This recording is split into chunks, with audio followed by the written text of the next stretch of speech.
Toks yra teisėjo sprendimas. Stanko Baračius šiandieną pelnė 6 taškus. 6 yra įmetęs Benas Olesonas, 7 Fernando San Emeterio. Sąskaitoje Žalgirio komandoje, kuri šiandien nėra labai rezultatyvi. Po 6 taškus yra pelnę Trevisas Watsonas ir Paulius Jankūnas, o Artūras Milaknis pelno pirmosius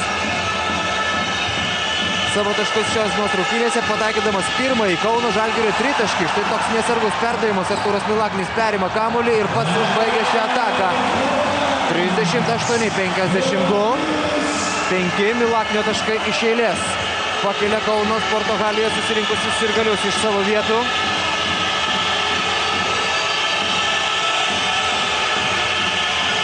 Fernando San Emeterio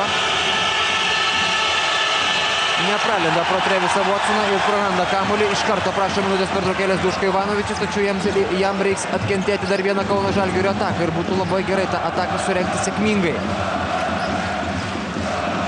Žanas Kolinsas.